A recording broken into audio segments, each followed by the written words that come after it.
Yo quería aportar un poco sobre la sexualidad consciente, más que nada porque considero que, bueno, me he pasado, bueno, no pasa nada.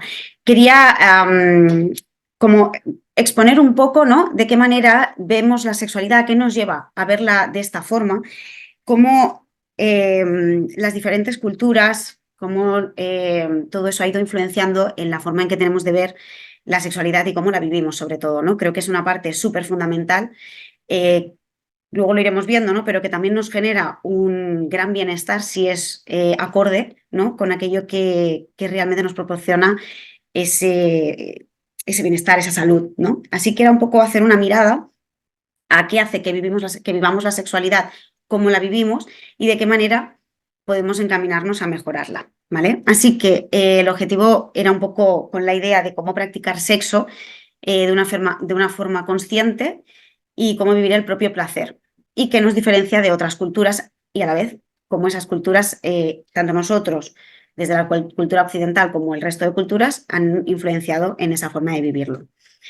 Mi objetivo principal era ampliar la perspectiva de cómo practicar sexo de forma consciente a través de las prácticas sexuales fuera de la mirada coitocentrista y con una mirada histórica y multicultural. Y entonces he ido haciendo como diferentes pequeños objetivos, ¿no? Para definir los conceptos básicos, para conocer también las diferentes, no todas las culturas, porque la verdad es que son muchísimas. Así que me he centrado en algunas y después identificar características principales de la práctica que tenemos actualmente coitocentrista y explorar nuevas prácticas posibles que puedan generar un mayor bienestar. Así como marco teórico, inicialmente, ¿no? Eh, Expongo diferentes conceptos, ¿no? Que se puedan tener dentro de lo que es la sexualidad.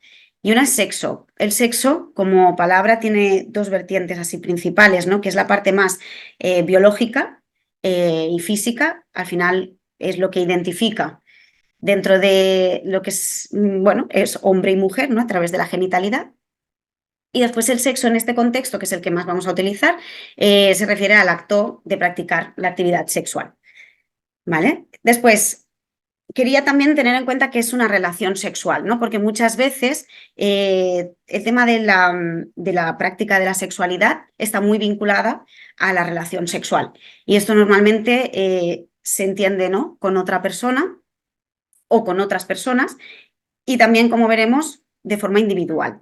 Lo que sí que es súper importante que la relación sexual está muy relacionada con la parte del cuerpo, pero también con la mente y conlleva el respeto y la comunicación y sobre todo el consentimiento, que al final creo que es la parte más importante. Y el consentimiento querría matizar que no solo con otra persona, sino también el propio consentimiento, ¿no?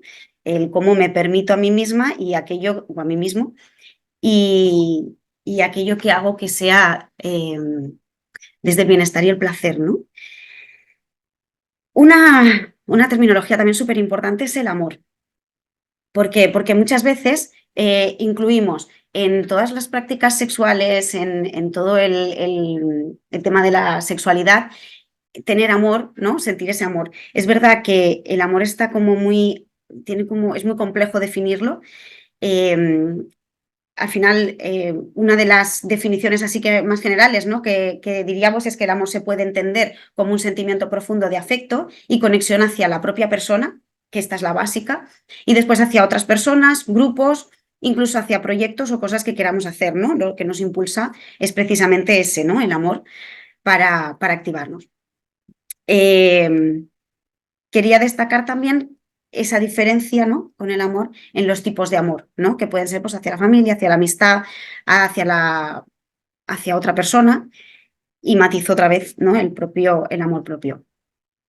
Otra cosa súper importante, que es muy amplio y lo intento reducir un poquito, ¿no? Es cómo se entiende el placer y el deseo, que al final es como el otro motor, ¿no? Que mueve dentro de la sexualidad consciente. El placer a nivel sexualidad se asocia muchas veces, ¿no? A esta parte de tener orgasmos, ¿no? Y sobre todo cuando hablamos en relación con otra persona o incluso con el propio placer. Entonces esto limita mucho, ¿no?, esa parte de vivir el placer desde otras circunstancias, desde otros lugares, ¿no?, que no sea solo ir a buscar ese punto de orgasmo como top en las relaciones, ¿no? De todas formas, el placer, si no está relacionado con esta parte del orgasmo a nivel sexualidad, es una parte que incluye mucho el tabú, ¿no? Es como algo que depende de qué contextos está como prohibido, ¿no? Hay esa distancia de cómo vivimos el placer, no lo hables mucho y no expongas demasiado sobre ese tema, ¿no? Siempre ha venido, y ahora veremos, ¿no?, en la historia, que se puede practicar sexo, pero el tema del placer ya es un poco otro nivel. Eh,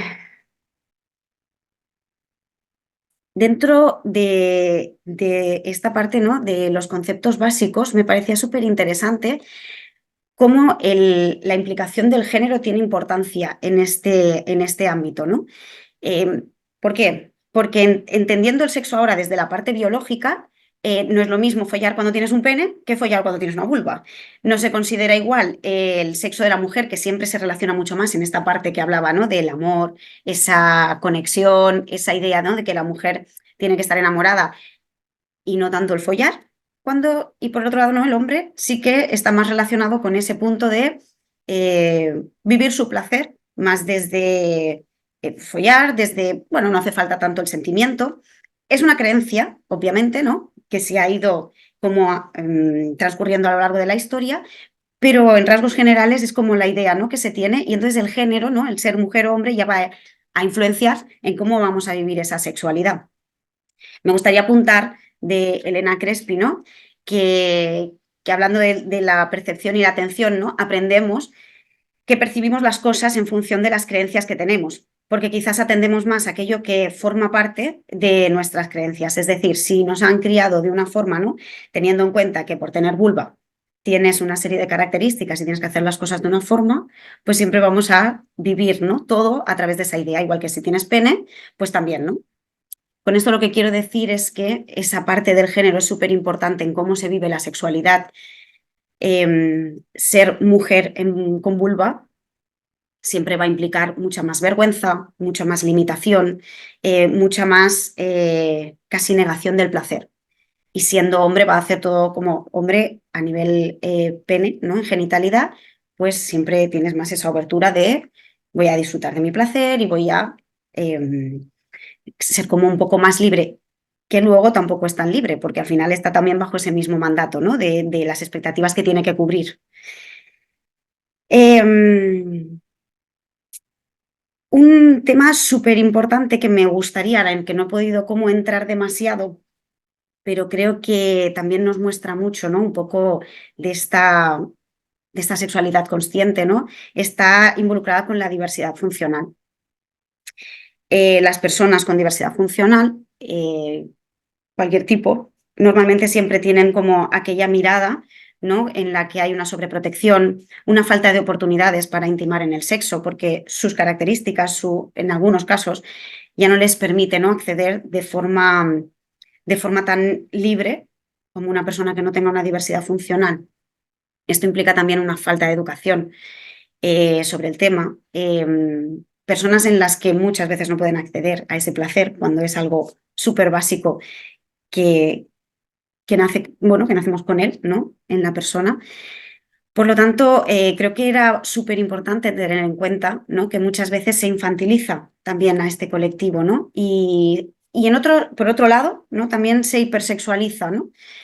Eh, Quizás por esa falta también de educación y de poder acceder de una forma libre, pues entonces como que queda la persona como con una mirada, ¿no?, tan expuesta, que al final no permite que tenga esa libertad de vivir su placer de forma amplia. Aquí, simplemente así muy rápido, ¿no?, me gustaría pues como recoger, ¿no?, que es un gran ejemplo, ¿no?, cuando hablamos de diversidad funcional, el cómo tenemos el derecho de vivir nuestra sexualidad, ¿no?, y que no siempre va a tener que ver con otra persona, y que a veces incluso yo misma no puedo acceder a mi propio cuerpo, y de qué manera poder optar a eso, ¿no?, con otras formas. en el campo de la diversidad funcional, me refiero, ¿no? Que muchas veces hay personas que no pueden acceder a su propio cuerpo por su capacidad física quizás, pero sí que es importante que se pueda acceder a que pueda disfrutar de su propia sexualidad. Bien, bueno, entro un poco en el tema de la sexualidad y la diversidad cultural. Tengo que decir que, como acababa esta parte, ¿no?, de la diversidad funcional, es verdad que me di cuenta que en las diferentes culturas no es un tema de que se hable o se tenga en cuenta de forma fluida. Es decir, que si no vas muy expresamente a buscar, ¿no?, cómo se trabaja en las diversidades funcionales la sexualidad, este tema no existe prácticamente, ¿vale? Bueno, partimos de la nuestra, ¿vale? Nuestra sexualidad en la cultura occidental ha ido sufriendo como diversas variaciones a lo largo de toda la historia, pero es verdad que como en rasgos generales, ¿no? Siempre ha tenido esta y todas las demás su principal objetivo en la religión. El cómo la religión expresa que hay que vivir la sexualidad, pues así, ¿no?, la cultura pues queda influenciada y vamos viviéndola a través de esa idea, ¿no? En la nuestra pues es el cristianismo y sí que es verdad que supone pues como toda una revolución respecto al cuerpo. Las religiones lo que tienen mucho, ¿no?, que trabajan entre esa, como si quisieran dividir el cuerpo de la parte más espiritual, ¿no? Y eso lleva a negar el placer, porque el placer físico pues está, bueno, va evolucionando, pero está mal visto, ¿no? Es una parte en la que el deseo hay que apagarlo y sobre todo en nuestra cultura occidental lo que promueve más es la reproducción, ¿no? Es decir, tengo sexo para reproducirme y si no es para reproducirme, no hace falta tener sexo, no sería necesario. Una parte muy importante de nuestra cultura occidental que aparece es a partir de, ya en el siglo XX, del inicio de la aparición, perdón, de las enfermedades, lleva a poner un poco de énfasis en la educación. Y aquí es cuando empieza, pero ojo, que hablo a partir del siglo XX, a mirar la sexualidad desde una perspectiva un poco más amplia. Y entonces empiezan a introducir todo el tema de la educación sexual, de las enfermedades, incluso aparece todo el tema de la menstruación, el tema del himen, ¿no?, la virginidad.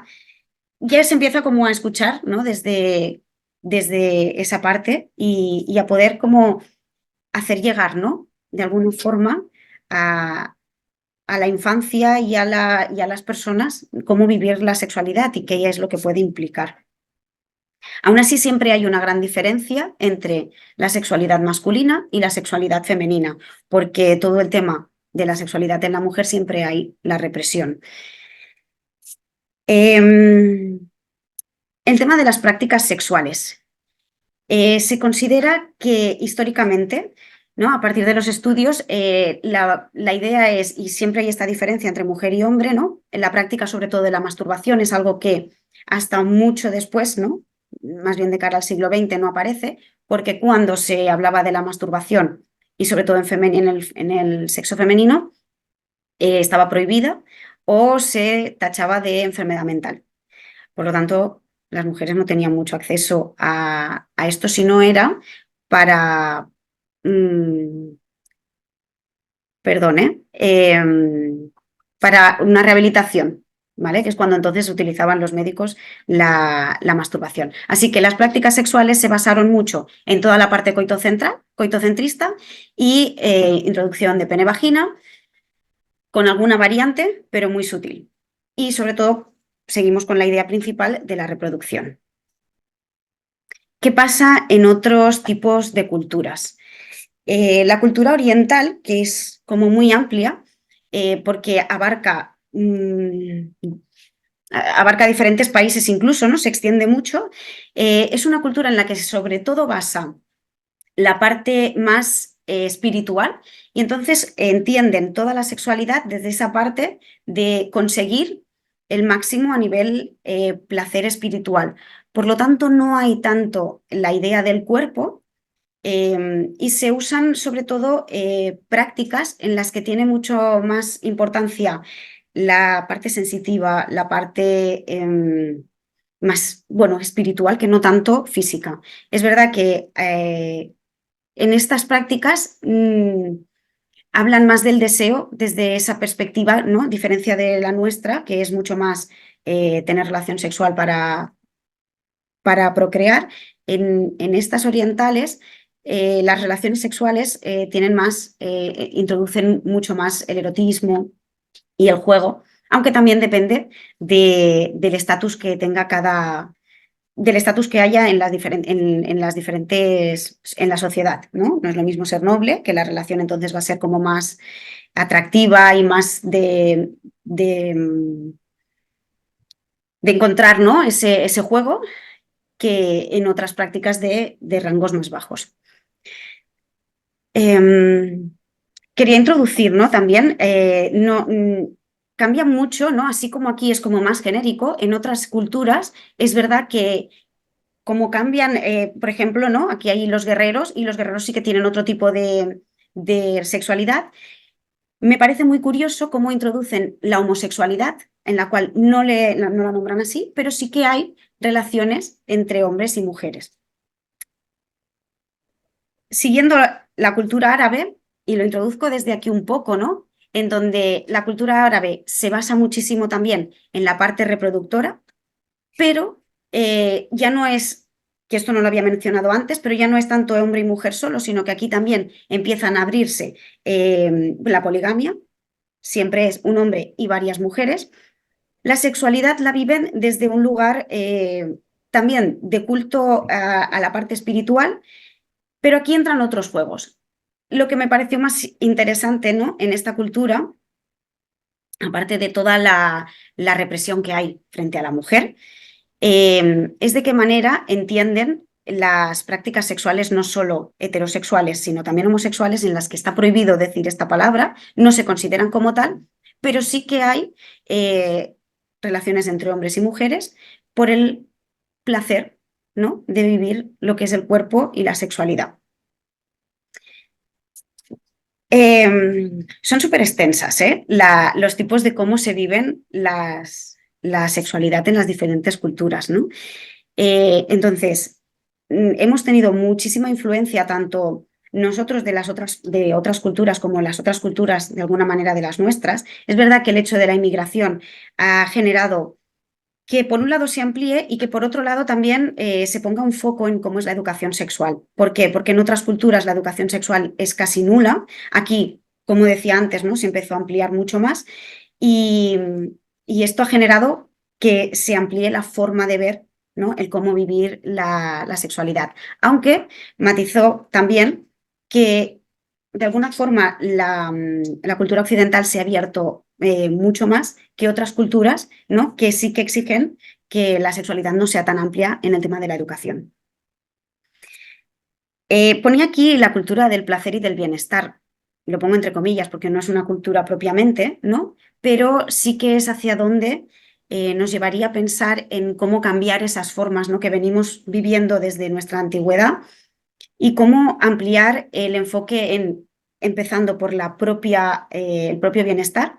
La cultura del bienestar y del placer entraría en todo lo que es la alimentación saludable, el cuidar el cuerpo, el estar en un estado de bienestar tanto físico como psíquico y realizar todo aquello, ¿no? Que te lleva a ello. Y entonces crea también, a partir de aquí, ¿no? Que es cuando se empieza como a abrir un poco más, crear también espacios en los que poder hablar abiertamente sobre la sexualidad, en donde poder llevar el propio control de la vida, de la propia vida. Tendría un matiz, ¿no? En contra quizás esta parte, es que desde esta idea entramos también muchas veces en pensar todo el rato en ese culto al cuerpo, en estar súper bien, ¿no? Y aquí sería como esa sombra de la parte del bienestar, ¿no? Sino la idea que propone es incluirlo de una forma amable, ¿no? Vale, bueno, así muy rápido. mm, el punto principal era qué tipo de prácticas sexuales veníamos, ¿no? Viviendo hasta ahora y cómo llegar a unas mejores. Las más conocidas, que son, bueno, prácticamente las que siempre se han utilizado, ¿no? De la práctica del sexo oral, el sexo vaginal, sexo anal, la masturbación, sobre todo en hombres, el uso de juguetes sexuales y el masaje erótico, ¿no? A partir de aquí, esto es como cuando hablamos de sexualidad, ¿qué es? Pues casi todo el mundo se centra en esto, ¿no? ¿Cuál sería la propuesta de nuevas prácticas sexuales? Sobre todo, el punto M, ¿no? Que ahí donde le llaman, que es la mente.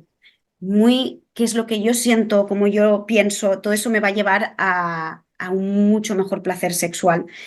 La masturbación consciente, no es lo mismo masturbarme para tener un orgasmo que masturbarme para disfrutar de mi cuerpo, conocerme, incluso con la masturbación en otra persona, ¿no? La diversidad funcional, de qué manera pues introducen otro tipo de prácticas también, pues para estimular, ¿no? El cuerpo. Y aquí entrarían muchas, ¿no? Como el shibari, el fetichismo, el role-playing, la sexualidad en conjunto, mindfulness. Pongo también mindful sex, que al final viene del mindfulness, pero es toda esa práctica en la que nos habla de la propia respiración, del cómo conectar, ¿no? Con uno mismo para poder conectar también con la otra persona. Bueno, como conclusión, la idea de todo esto que he estado estudiando, ¿no? que iba haciendo para este trabajo era cómo acceder a un tipo de prácticas distintas, es romper con toda esa idea que traemos, ¿no? de nuestra sexualidad, que tiene que ser como mal vista desde la vergüenza, desde la represión. Y sobre todo lo que sí que me he dado cuenta, ¿no? es que hay una forma de disfrutar el placer mucho más, que obviamente siempre empieza desde la mente, no es algo que no hayamos hablado durante los estudios, y, y cómo cambia, ¿no? Cuando ves que al final hay, me gustaría apuntar, ¿eh? Cuando estudiaba las diferentes culturas me di cuenta de que mucho está en cómo lo vas a transmitir, ¿no? Hay muchas culturas que hablan de homosexualidad, pero no se puede decir la palabra. Sin embargo, tienen prácticas homosexuales. Entonces, la conclusión que sacaba es cómo nuestras creencias, ¿no? nos llevan a limitarnos en nuestro placer y cómo muchas veces entramos en lo prohibido y en no hablar y al final sentimos esa vergüenza cuando en realidad desde hace muchos años hay muchas prácticas que se han ido utilizando y haciendo, solo que se le han ido cambiando los nombres para que no parezcan normales, ¿no? por así decir. Entonces se ha matizado mucho la parte biologicista. Bueno, apuntar así como último que creo que se necesita mucha educación sexual todavía, romper creencias, para mí es lo básico, ¿no? Me he dado cuenta que las creencias es lo que más limita. Romper creencias y sobre todo la propia escucha, ¿no? Permitirte escuchar qué es lo que quieres en cada momento y luego súper respeto a la hora de poderlo compartir. Bueno, quería simplemente leer esto, que es de Lara Castro, que decía, el comportamiento sexual es instintivo, pero no es automático. Este es el primer mito que necesitamos derribar para poder empezar a evolucionar.